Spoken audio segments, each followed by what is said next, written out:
سلمان اکرم راجہ صاحب کے سامنے رکھے تھے اور ان کو کہا تھا کہ آپ اسسٹ کریں گے، ہم نوٹس نہیں کر رہے، کیونکہ ان کی نظر میں پراما فیشا یہ بادیوں نظر میں یہ درخواست قابل سماعت نہیں ہے، کیونکہ اگریوڈ پرسن سابق وزیر اعظم نواز شریف، سابق وزیر خزانہ اسحاق ڈار اس میں درخواست گزار نہیں ہے۔ 16 دسمبر تک یہ سماعت ملتوی ہوئی تھی۔ اس کے بعد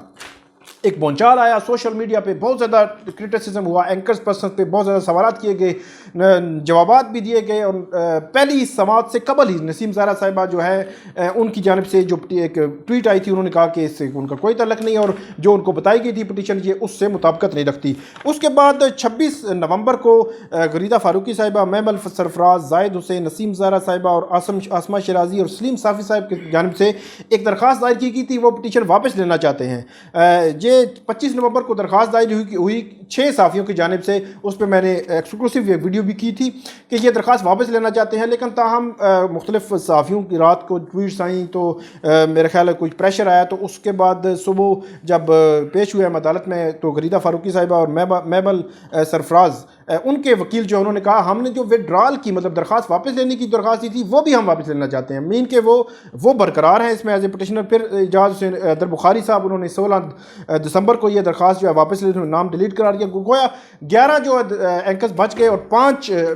جو ہے اس میں سے ڈیلیٹ ہو چکے ہیں۔ سلمان اکرم راجہ صاحب نے پھر 16 دسمبر کو ایڈجرنمنٹ لے لی، پھر 22 کو ایڈجرنمنٹ لے لی، پھر آج جو ہے وہ آج تک سماعت ملتوی ہوئی تھی۔ آج جو کیس کی سماعت تھی اس میں بڑی انٹرسٹنگ ہوا کہ ان کے سلمان اکرم راجہ صاحب کے ایسوسیٹ جو ہیں وہ پیش ہوئی عدالت کو، یہ کہا کہ وہ جو ہے وہ سپریم کورٹ میں بزی ہیں۔ پچھلی بھی سماعتوں میں یہی ہوتا رہا ہے کہ وہ پیش نہیں ہو سکتے، تو چیف جسٹس ترمن اللہ نے یہ کہا کہ ہم اس کو کل ہی رکھ لیتے ہیں، کیونکہ